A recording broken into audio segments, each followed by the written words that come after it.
Hello, class. It is week 8 and it's March 12th. Springtime is starting to happen. And this is our lecture video for our next step in our storybook project. And I want to just go over a few things and try to keep this a little shorter than normal.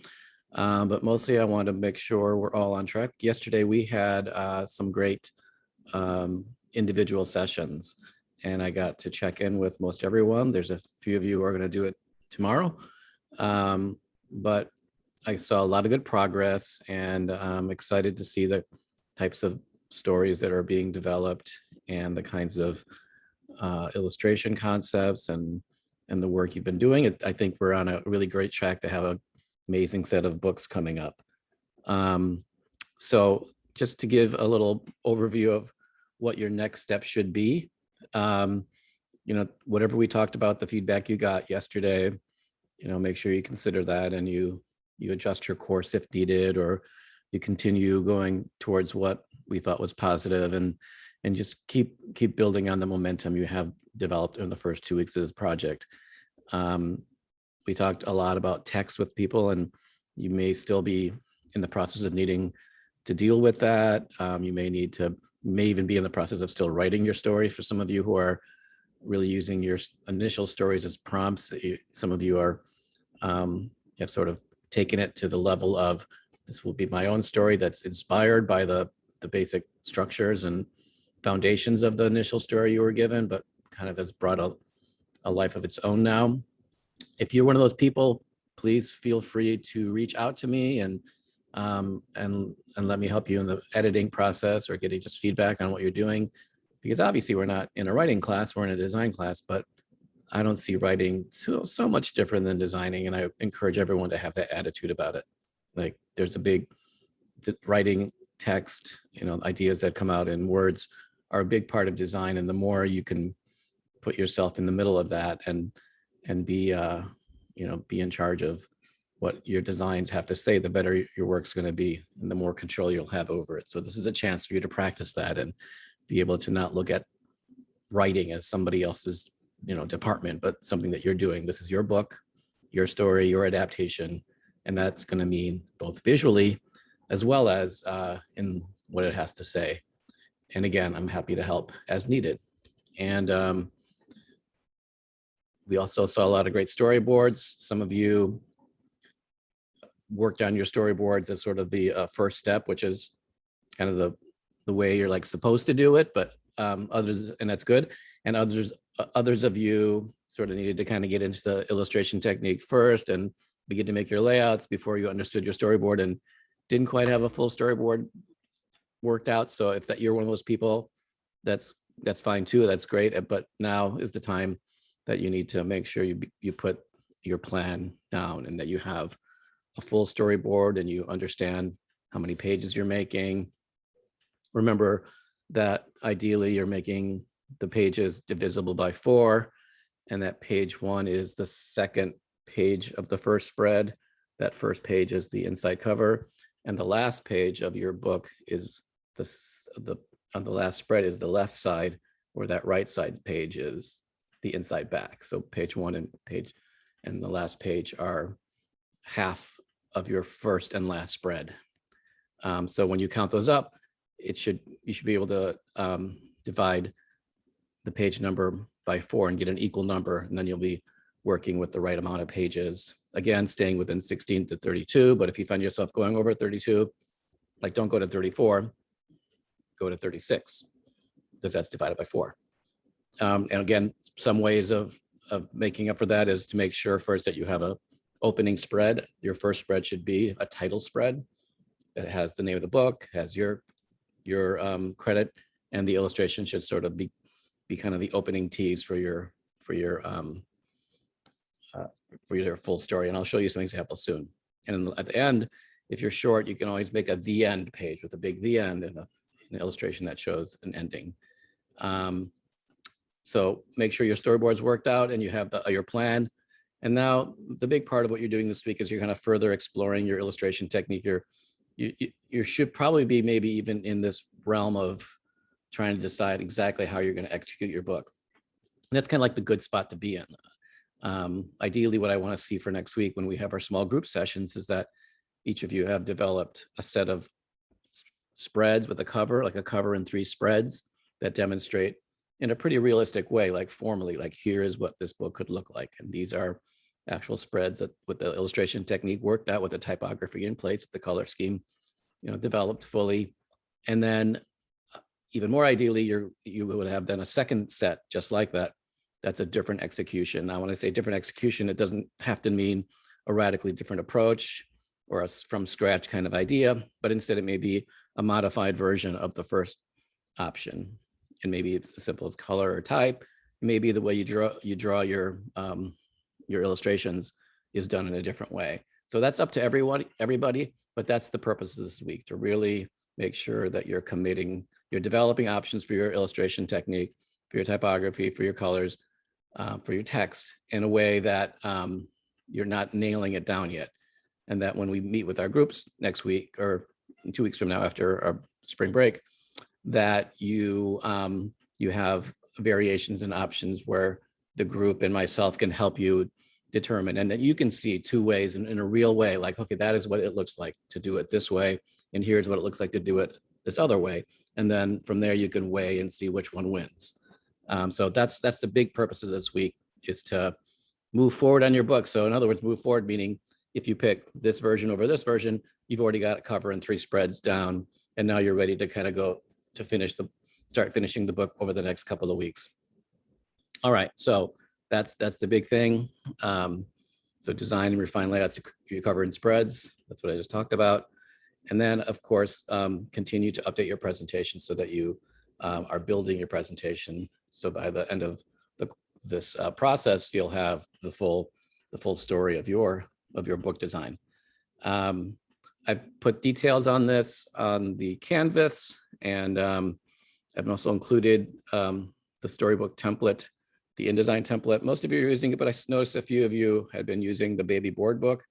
If your layouts are square, then you have the wrong format. This is an 8x10 page or a 16x10 spread. It's like a little taller when it's a book, so it's not squares. So make sure you're using that InDesign template. It's here in Canvas, but it's also on the Google Drive. I'll show you later where it's at, but it's posted up on our Google Drive in the resources folder. Here is where we're going to be posting our finished decks, and make sure you're doing this each week. On Sundays or Saturdays, I go through, when I give you your points, I go through to see if your decks are up here and that you have your full, and it doesn't have to be full, like that you've posted your work before giving points. And if it's not there, you lose points. So make sure you're always putting it here. Submitting it to Canvas is not something I do, so don't put it there. It's not needed. It goes here on the Google Drive. So here's part 3, design development presentation. And then I thought I had another slide here that said what our process was, but I left that out. So while I have this page up here, as you can see, let's use this now as a schedule. Down here, you can see that the next class session is going to be part 4. There's a spring break in between here, but we'll be doing design finalization after we do our design development presentation, which doesn't mean the final design is due. It just means that now we're going to begin. We've kind of made our choices, and we're going to start developing our final spreads. And then we'll have a review. And then after that, part 5, we'll have that week then to complete the design and to refine it and to get all the details done and all the revisions done and all the text, like kind of like this exact same process we did with our baby board book. So this will be the design finalization completion week. And then there's that extra week where you have time to put together your packaged files and submit them, while also starting our last third project. So that's kind of the schedule as what we have left. So you can make sure you're planning your time out right for this.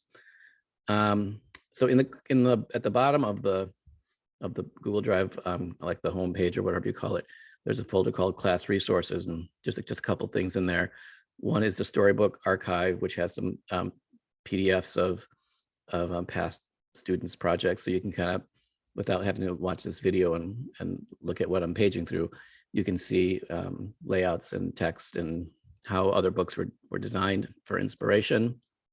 Please look at that. Please learn from that. Please be a pirate. Pillage, take the ideas, take the directions, take the learnings from other books, be influenced by them, use them as a resource so that you're learning from you're standing on the shoulders of your past Parsons student alumni, and you're able to go even further with it and then help others in the future. So it's all about being influenced and learning, and everyone's doing that so well. So continue doing that. These books are looking amazing. So make sure you're looking at the past or the present. These are books that are out there. Also, if you were still needing the InDesign template and you didn't see it on Canvas, or the link didn't work because I didn't do it right, then here it is in the same folder, the resources folder in our class Google Drive. And it's a packaged file there that has everything you need. And then here's what it looks like inside the Storybook archive. Like I said, there's like 8 or so books here. And if there's one that I showed that you want to see, just email me and I'll put it up here, because I'm going to be showing you some new ones today that aren't in this folder. Okay, so let's just take a quick look at some of these books so we can so you can get a look at it, further understand how we worked in the past, and what kinds of successes or what kind of strategies or techniques are used to like make a book work really well. A reminder that we're going to have certain graphic standards, like the logo at the bottom corner in the white box. That's going to be there. It's on the template. You don't have to move it. Here's the inside cover. So we talked about this earlier. This is actually your page 1. This page doesn't change. The scribble stays. The only thing you really should do is put your name down here at the bottom instead of the words that say your name, I believe. Here's pages 2 and 3. And this, again, doesn't change design-wise, but I will need you now to start thinking about creating a portrait or using a portrait you already have. In the past, we've done these black and white portraits that are kind of passport inspired in a way, like just a gray background, kind of shoulders up, and nice lighting. Now I know that might be a big ask, but I like everyone to do their best to take a portrait or have someone take a portrait of you, or find one that you have that would serve in this capacity here, since we can have our photo shoot here with our remote class setup. You'll also at some point need to put in your text that describes your concept, and potentially can also talk about you and provide a link for your own website. Okay, so this is the first actual spread that you're designing, and you got page 1, 2, 3. Now 4, 5 is where your design begins. And this is what I was talking about before. This is the title page. A lot of times the title page design is kind of inspired or sometimes literally the same as the cover page, and that's okay. Be smart about your resources. You don't have to design new things. Sometimes this is not the same as the cover, but it's almost it's kind of a continuation of it. Like, what happens, like here we have our friend, the little half chicken, who unfortunately is only half a chicken. He is ready to start his journey here, and then the story begins by his journey beginning. But this is just the title page. Now, Misha should have put her name here. I don't know why she didn't, but you don't have to. That's her choice, but it's an opportunity again to kind of match the same text you had in the cover. So I would encourage that, like put your name out there. And then she decided to put her own personal dedication, which I thought was actually quite nice. So this would be the place for that. And then the story begins, and some techniques that Misha used. Now, Misha is also, like many of you, she's not an illustrator. She's a communication design major. She likes illustrating. She illustrated before in some capacity, but to say that she's an illustrator or a book illustrator would be, before this, like not sounding quite right to her, but similar to many of you, most of you, I'd say.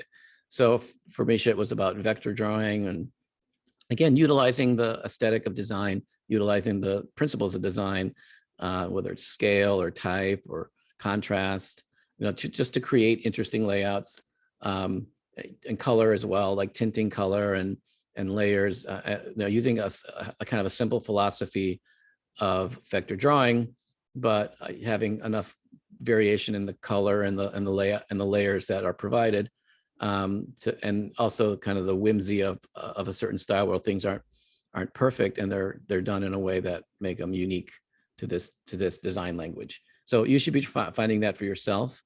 And again, scale, like dedicating a spread to just a few words is great, and having a page that doesn't have anything but this sort of moment of introduction, creating energy with just these simple lines, um, and continuing the idea of how you're telling your story within the pages, using the sort of, think of yourself almost as like a cinematographer, like how do you crop a scene? How do you use, something up close versus something up far away, all within the same context. And this kind of continues through this story. Again, using opportunities to use onomatopoeia where you're showing what the sounds are, and creating this narrative, zooming in on a moment where it gets closer, and repeating, like, here's this thing again, and that's not a bad thing. It's the same. It's a good thing. Like, we want to see repetition as viewers. So the story goes through, and the other thing that's interesting about this is that it deals with a serious issue, because the little half chicken is determined to go see the king, and on his way to see the king, he ignores his friends who are in trouble. Smoke here is in trouble. He's caught in the bush, and Fire's having some problems, and Water's also in need of help. But he's too busy for his friends, and he ends up going to see the king because he thinks he's important. It turns out the king has other ideas and would prefer to have him for dinner, not have him at dinner. And here we just straightforwardly bring this little half chicken to his death. We say he gets put in a pot of boiling water. He cries out for help. We don't want to be afraid of the realities of life. And it's not like I've tested. It's not like I'm a psychologist. Not like I know that this doesn't hurt anybody, but I want to push it. And I think it's important as a father. I know that I've had to have conversations about what life is about, and that it has pain, it has fear, it has darkness, it has death. And we need to prepare our fellow humans to understand that and to be ready for it. So here, our poor little half chicken does end up becoming boiled. And his friend, he cries out to his friends, the fire, the water, and all of them say, you were too busy for me and I can't help you now. But in the end, it has a good ending, because turns out there's an afterlife for our friend, the little half chicken, and the afterlife becomes a windmill, and sort of the story of this is where windmills come from. So, and then here we have the end page that, again, is a good way to kind of, the book could end here and that would be fine, but there's something kind of nice to finalize it. And particularly if you have two spare pages to get to a spread count, that's a page count that's divisible by 4, then here the end page works great. And a reminder, the very last page is our own page that has our other books. And then this is the inside cover that doesn't count in your count, as well as the inside back and the back. And of course, you're designing your back, keeping in mind that it's not showing up here, but the little barcode is right there. Okay, so here's just another quick case study of a book that we're doing. And I realize this video is not any shorter than the others, sorry, but I'll go fast. But this is The Ugly Tree. And this is kind of a nicely done story that's not afraid to take, to almost have this, like the inside of a book, an end leaf, I think it's called, where it's almost just a pattern, and it sets up the story. Like, here you have all these trees, but then here's one that's not like the others, and then it's a kind of like a pre story opener, and then here's your title page. Again, very, very simple application of texture. It doesn't have to be it doesn't have to be a literal drawing of something. It doesn't have to start your story. It's just something that's kind of sets the tone. And then here she uses kind of like kid-friendly, not trying to be design edgy, almost educational looking type in a good way, and tells the story, utilizes nice, simple illustration style, not afraid to be herself, not afraid to do her human people the way she's always done them. Using, again, onomatopoeia, but kind of this is basically how many words in your text would be. This is not even in the story. This is like chop, and it's used 100 times here in a way that implies this kind of motion and passing of time. And so the story kind of goes on. It's kind of built like a stage, like the horizon stays the same. No, it's higher, it's lower there, but it's kind of the idea of like it's a theater sort of approach. And then in the end, you kind of repeat. You repeat the beginning spread, and also you kind of fix this problem of there's this woodsman cutting down all these trees, and if you're not understanding how forestry works, you might think that's a bad thing, but if you understand forestry, you know that forest management is about cutting things down and regrowing, and this shows the regrowth, and here comes the next generation of trees, and the ugly tree is excited to see his new family coming. Okay, and then the very last one, just one more, is this is another Native American story that was adapted and turned into a book. It's called The Origin of Earth, another Tuskegee legend.